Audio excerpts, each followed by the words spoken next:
Lane, have you got the cucumber sandwiches cut for Lady Bracknell? Yes, sir. Mr. Earnest Worthy.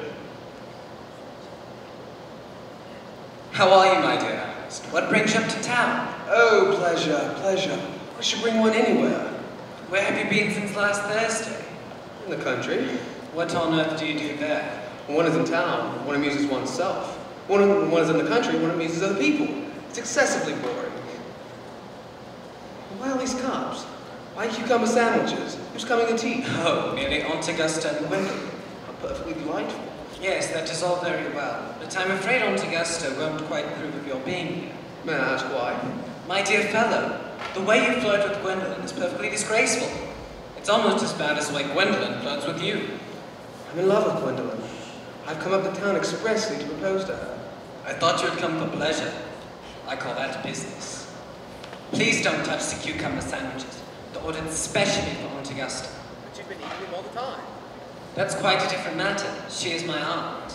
Here, have some bread and butter. The bread and butter's for Gwendolen. Good bread. My dear fellow, you need not eat as if you're going to eat at all. You behave as if you were married to already. You were not married to already, and I don't think you ever will be. I don't give my consent. Your consent? Gwendolen is my first cousin, and before I allow you to marry her, you'll have to clear up the whole question of Cecily.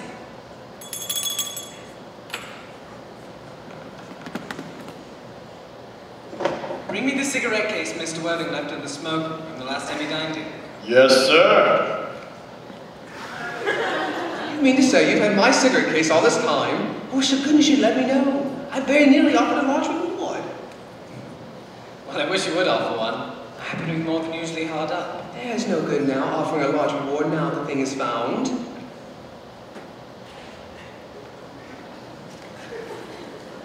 I think that is rather mean of you. However, now that I look at the inscription on the inside, I find that the thing isn't yours at all. Of course it's mine. This is a gift from someone of the name of Cecily, and you said you didn't know anyone of that name. Well, if you must know, Cecily happens to be my aunt. Your aunt? Yes, just give it back to me, Algie. But why does your aunt call you her uncle? From little Cecily, with fondest love, to dear Uncle Jack. Besides, your name isn't Jack at all, it's Ernest. It isn't Ernest, it's Jack. You've always told me it was Ernest. You look as if your name was Ernest. It's on one of your cards. Well, conveniently, here is one. Mr. Ernest Worthing, B4. Oh. Well, I'm Ernest in town and Jack in the country. His cigarette case was given to me in the country. Yes, but that does not explain why your aunt calls you her uncle. Now go on, tell me the whole story. And might I add that I've always suspected you permanently a Bunburyist. I'm quite sure of it now. Bunburyist? What on earth is a Bunburyist? I will give you the definition of that horrible expression as soon as you inform me why you are Ernest in town and Jack in the country. It's perfectly simple. Old Mr. Thomas Codi, who adopted me when I was a little boy, made me his will guardian to his granddaughter, Miss Cecily Codi. Cecily, who addresses me as her uncle in motives of respect you could not possibly appreciate, lives with me under the charge of her admirable governess, Miss Prism. Go on. My dear Algie, when one is placed in the position of guardian, one has to up a very high moral tone on all subjects. And as a high moral tone can hardly be said to conduce very much to either one's health or one's happiness. In order to come up to town, I've always pretended to a younger brother by the name of Earnest. I was quite right in saying you were a Bunburyist. What on earth do you mean? You have invented a younger brother named Ernest in order that you may be able to go into town whenever you like. I have invented an invaluable permanent invalid named Bunbury in order that you may be able to go into the country whenever I like. In fact, if it weren't for Bunburyist's extraordinarily bad health, for instance, I wouldn't be able to dine with you tonight at Willis's, where I've been engaged to Aunt Augusta for more than a week. You had better dine with your Aunt Augusta. Though I haven't the slightest intention of doing anything of the kind. Now that I know you to be a confirmed Bunburyist, I simply want to talk to you about Bunbury. I'm not a Bunburyist at all. If Gwendolen accepts me, I'm going to kill my brother. Cecily's a little too interested in him.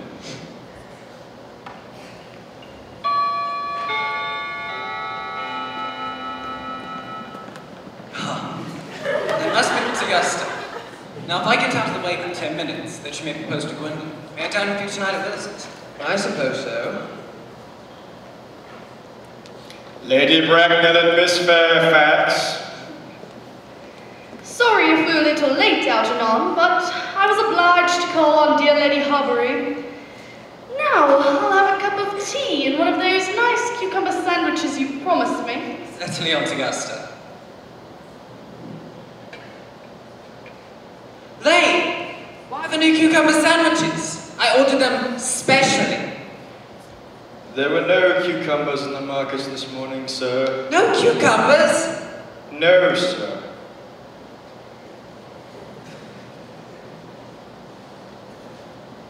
I'm greatly distressed about there being no cucumbers. And I'm afraid, Aunt Augusta, I'll have to give up the pleasure of dining with you this evening. I've just had a telegram saying that my poor friend Bunbury has fallen ill again. They seem to think I should be with him. Well, I must say, Algernon, that I think it is high time that Mr. Bunbury made up his mind whether he was going to live or to die. I should be obliged if you would ask Mr. Bunbury kindly for me not to have a relapse on Saturday, for I rely on you to arrange the music for my reception. I can say I'll be all right by Saturday. I'll run over the program I've drawn up for you. If you'll kindly come into the next room for a moment. Thank you, Algernon. It's very thoughtful of you.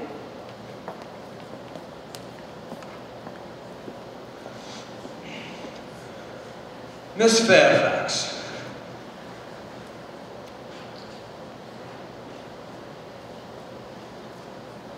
I've admired you more than any other girl I've ever met since I met you. Yes, I'm quite aware of that. For me, you have always had an irresistible fascination. You see, it has always been my ideal to love someone of the name of Earnest. When Albert became a friend called Earnest, I knew I was destined to love you. But you don't mean to say you couldn't love me if my name wasn't Ernest? But your name is Earnest. Yes, I know it is. But supposing it was something else, to speak quite candidly, I don't much care the name. I don't think it suits me at all. But it suits you perfectly. It's a divine name. It has a music of its own. It produces vibrations. Huh. Well, really, Gwendolen, I must say that I think there are lots of other, much nicer names.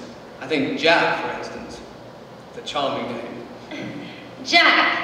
No, Jack produces absolutely no vibrations. The only really safe name is Earnest. Gwendolen, I must get christened. I mean, we must get married at once. Married, Mr. Worthing, but you haven't even proposed to me yet. Gwendolen, will you marry me? Of course I will, Ernest. Mr. Worthing!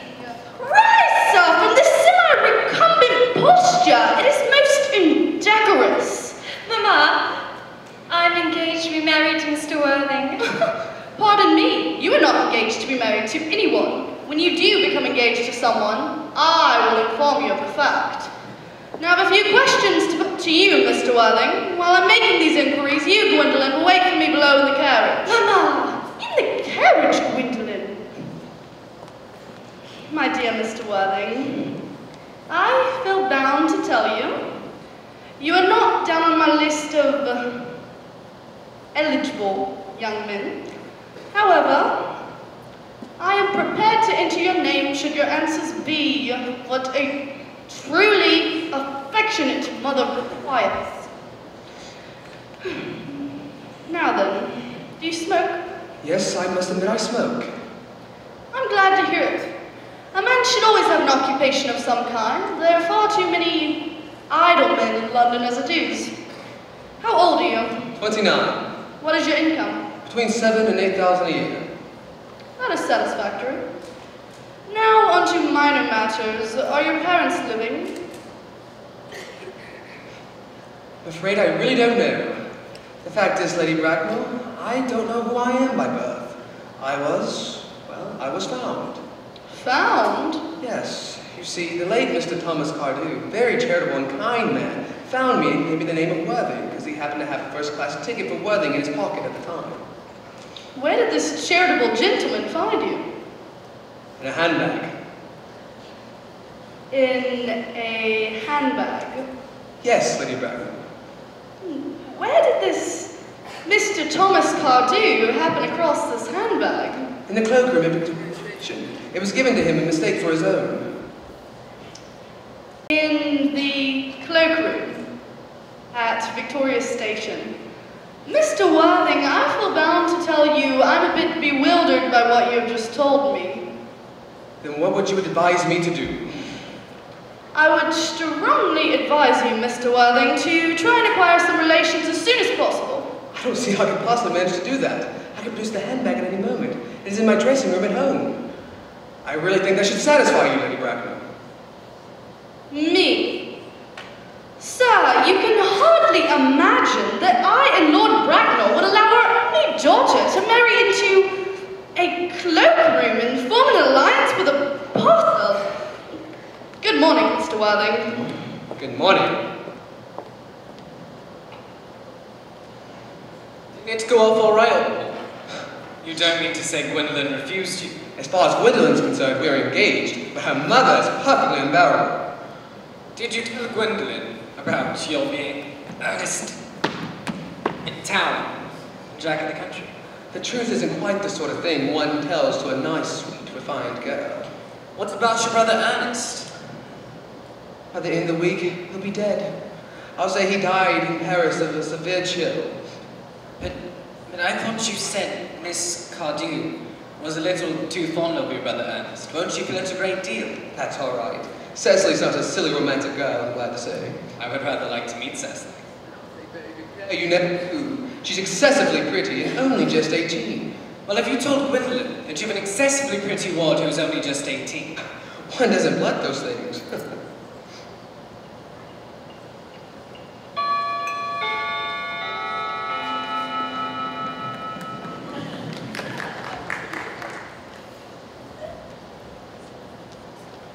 Miss Fairfax? Gwendolen, upon my word! Algy, kindly turn your back. I have something very particular to say to Mr. Worthing. Ernest, we may never be married. From the expression on Mamma's face, I fear we never shall. But although she may prevent us from becoming man and wife, nothing she can possibly do can alter my eternal devotion to you. Dear Gwendolen. The story of your romantic origin, as related to me by Mamma, has naturally stirred deeper fibers of my nature. Your type of dress at the Albany I have, but what is your dress in the country? The Manor House in Hertfordshire. It may be necessary to do something desperate. I will communicate with you daily. How long do you remain in town? Till Monday. Good. Algy, you may turn round now. Thanks, I've turned round already. You will let me see to your carriage? Certainly. I'll see Miss Fairfax out. Yes, sir. I'll probably not be back till Monday. I can set out all the dress clothes, smoking jackets, and all the Bunbury suits. Yes, sir.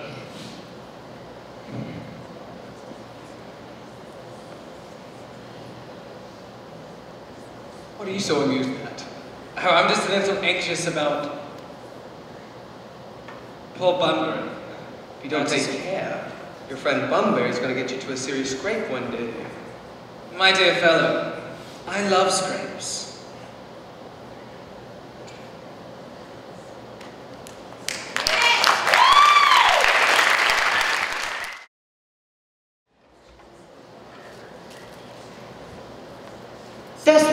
Cecily, your German grammar is on the table.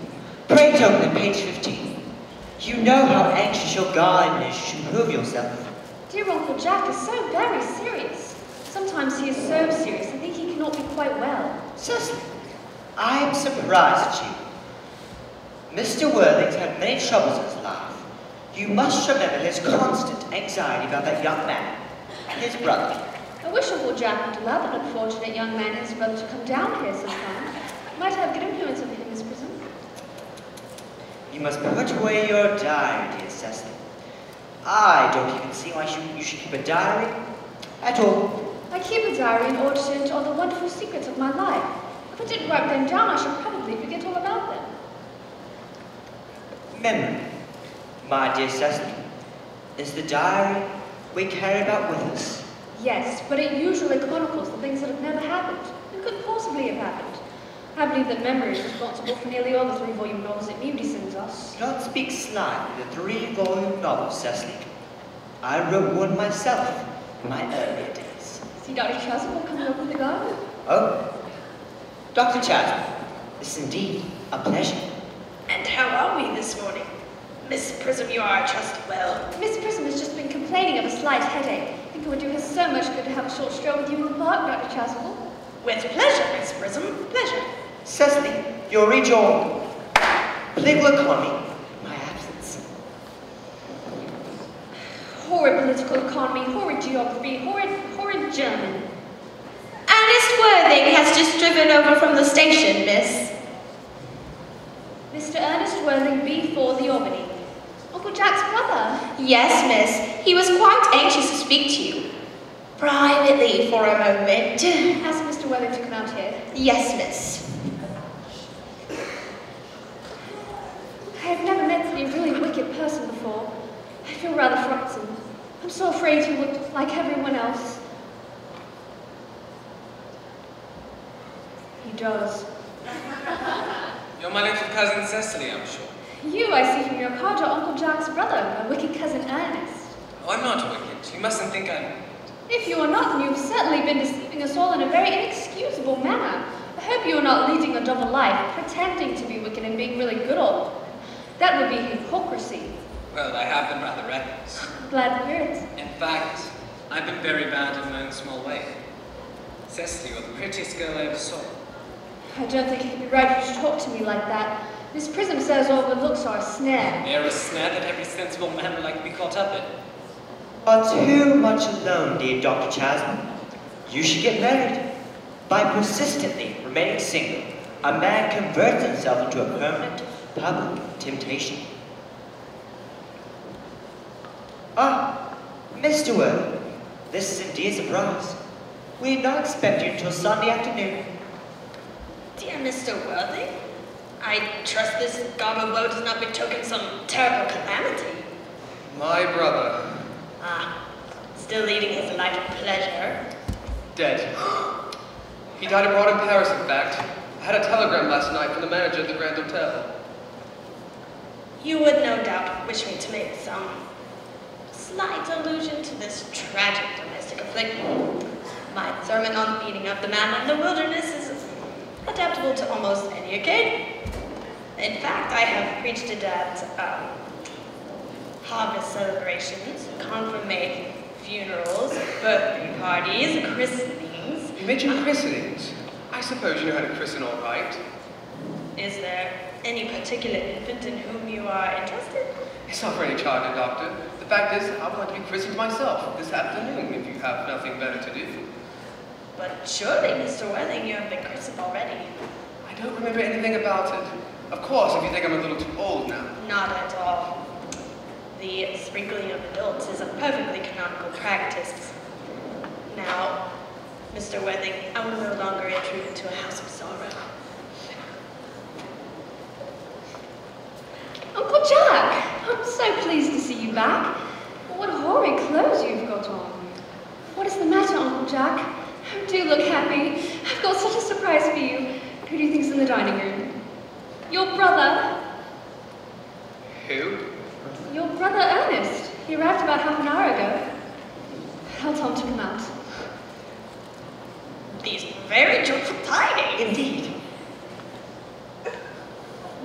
Oh, good heavens. Brother John, I have come up from town expressly to apologize for all the trouble that I put you through, and to tell you that I intend to lead a better life in the future. Uncle Jack, you are not going to refuse your own brother's hand. Nothing will induce me to take his hand. His coming down here is disgraceful. He knows perfectly well why. Uncle Jack, if you do not shake hands with Ernest, I will never forgive you. Well, this shall be the last time I ever do it. It's perfect, is it not, to see so perfect a reconciliation of two perfect brothers over a perfect handshake? It's just so perfect. Today is perfect, you two look perfect, okay. Why don't we leave these two brothers alone? And we'll just let them be perfect together. You young scoundrel, you must get out of here at once. I have put Mr. Earnest's things in the room next to yours, sir. I suppose that's all right. Merriman, order the cars at once. Mr. Earnest has been suddenly come back to town. Yes, sir. What a fearful lie you are, Jack. I haven't been called back to town at all. Yes, you have. You've got to leave by the 4:05 train. Thought you were Uncle Jack. No, he's ordered the car for me. He's going to send me away. And I hope, Cecily, that I can state quite frankly that you appear to me to be the visible personification of absolute perfection. I think your frankness does you great credit, Ernest. If you allow me, I will copy your remarks into my diary.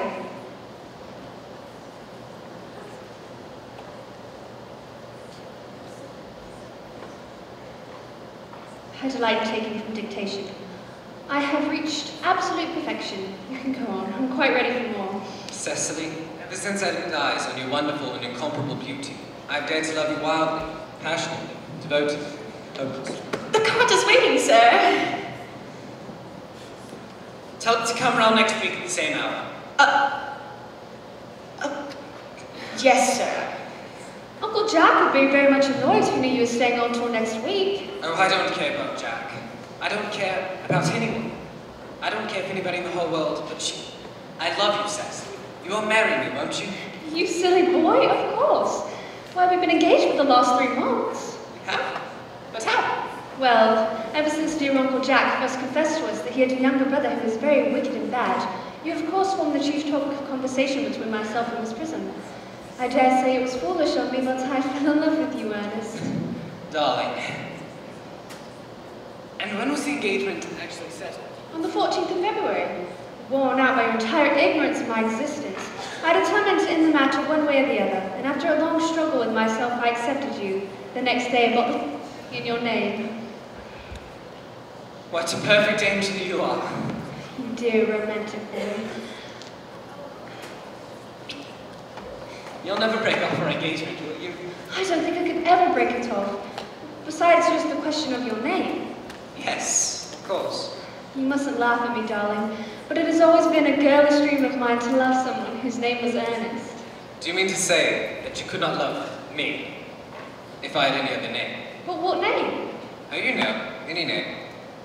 Algernon, for instance. I might respect you, Ernest, I might admire your character, but I fear that I should not be able to give you my undivided attention. Your rector here is, I suppose, thoroughly experienced in all the rites and ceremonials of the church. Yes, Dr. Chasuble's a most learned man. I must see him at once on a most important business. On most important business. I'll be back in no time. What an impetuous boy he is. I like his hair so much. A Miss Fairfax has just called to see Mr. Earnest. Pray ask the lady to come out here. Mr. Worthing is sure to be back soon. Yes, miss.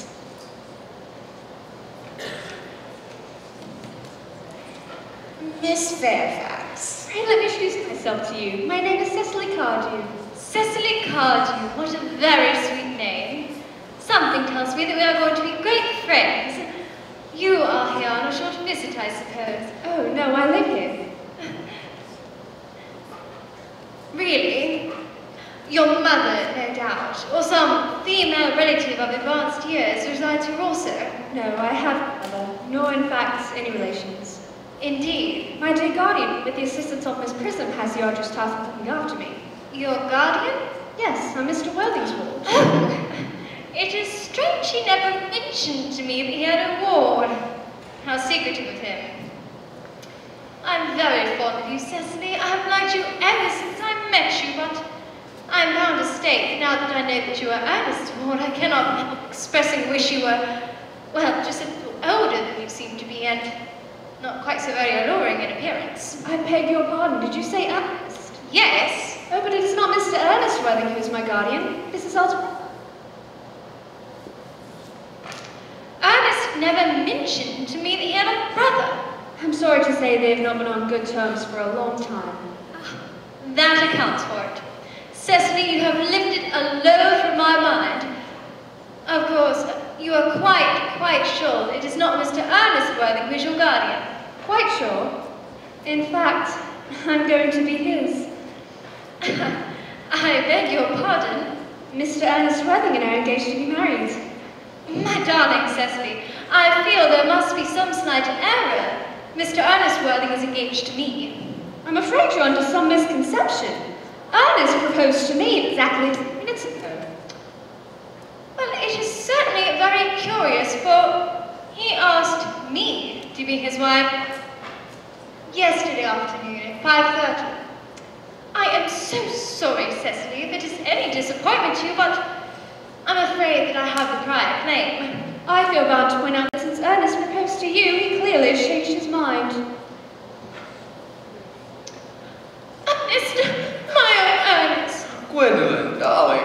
A moment. May I ask you if you're engaged to be married to this young lady? To dear Cecily, of course not. Thank you. You may. I knew there was some misunderstanding, Miss Fairfax.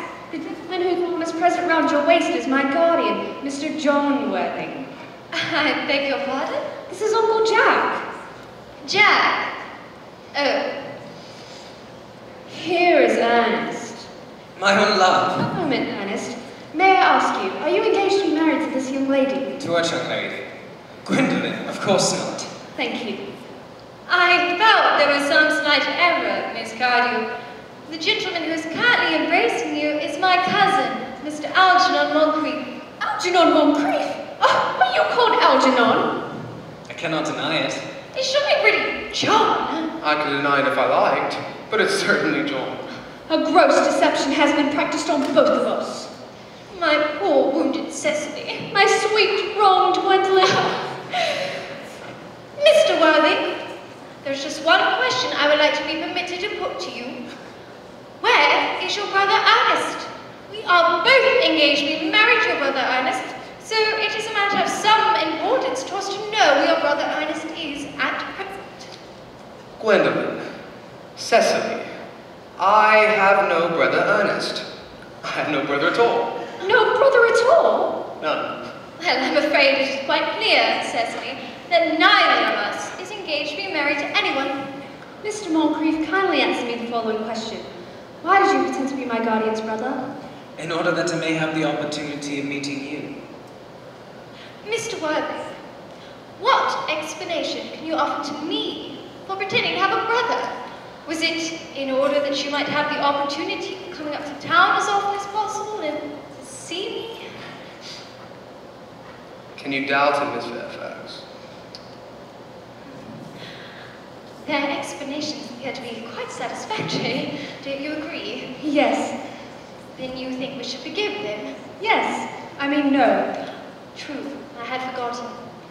Your Christian names are still an insuperable barrier, that is all. Is that all? I'm to be christened this afternoon.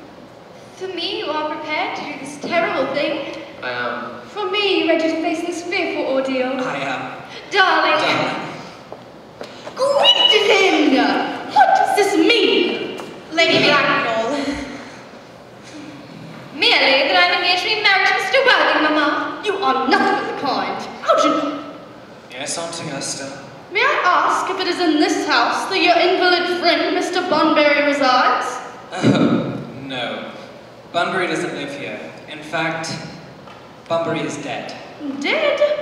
What did he die of? Well, his doctors, they found out that he could not live, so Bunbury died.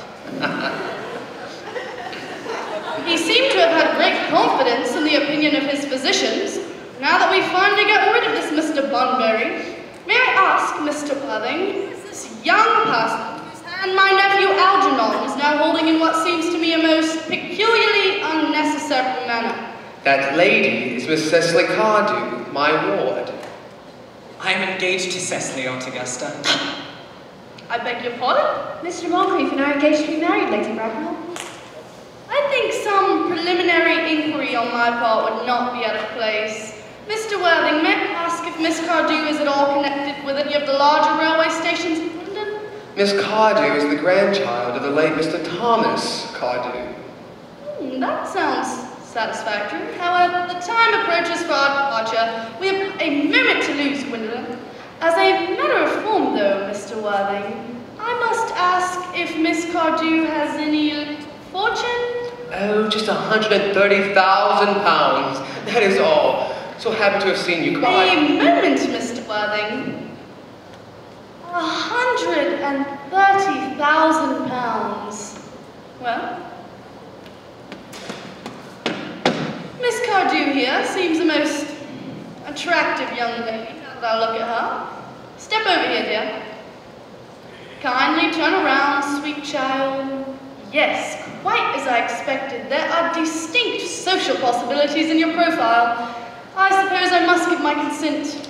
Thank you, Aunt Augusta. Cecily, you may kiss me. Thank you, Lady Bracknell. You may also refer to me as Aunt Augusta for the future. Thank you, Aunt Augusta. Pray excuse me for interrupting you, but this engagement's quite out of the question. I am Miss Cardew's guardian, and she cannot marry without my consent until she comes legally of age. That consent I absolutely decline to give. How old are you, dear? Only just 18. Only just 18. Well, it will not be long before you are of age and free from the restraints of tutelage, so I don't suppose your guardian's consent is, after all, a matter of any importance. Pray excuse me for interrupting you again, but it's only fair to tell you that according to her grandfather's will, she does not come legally of age until she is 35. But I couldn't wait all that time. I hate waiting 5 minutes. And what is to be done, Cecily? My dear Mr. Worthing, since Miss Cardew here states positively that she cannot possibly wait until she is 35, I would beg of you to reconsider your decision. Lady Bracknell, the matter is entirely in your own hands. The moment you consent to my marriage with Gwendolen, I will most gladly allow your nephew to form an alliance with my ward. You must be quite aware that what you propose is out of the question. Come, Gwendolen.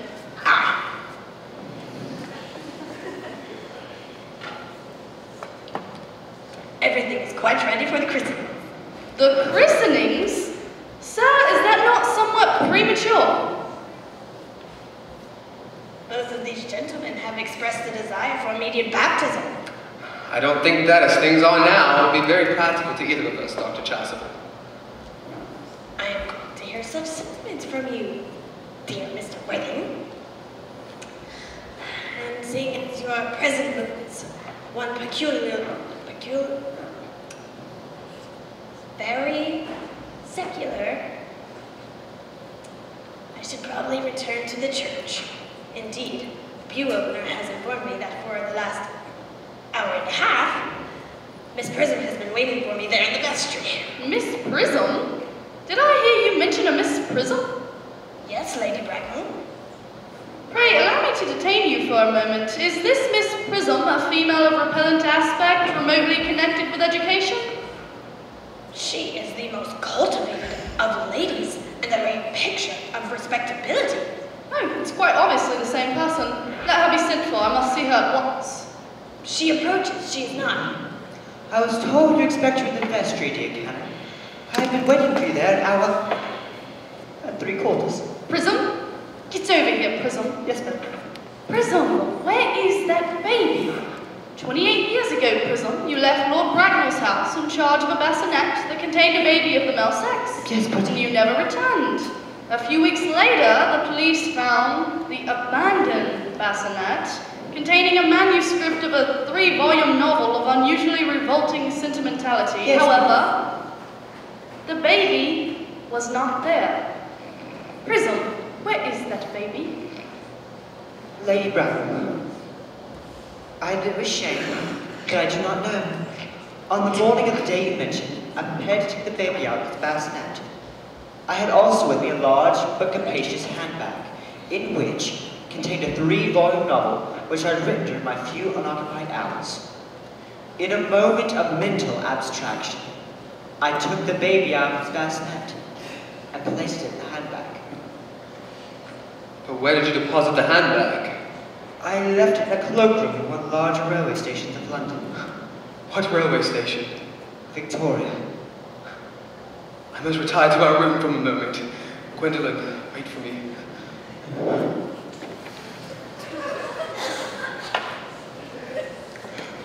Excuse me.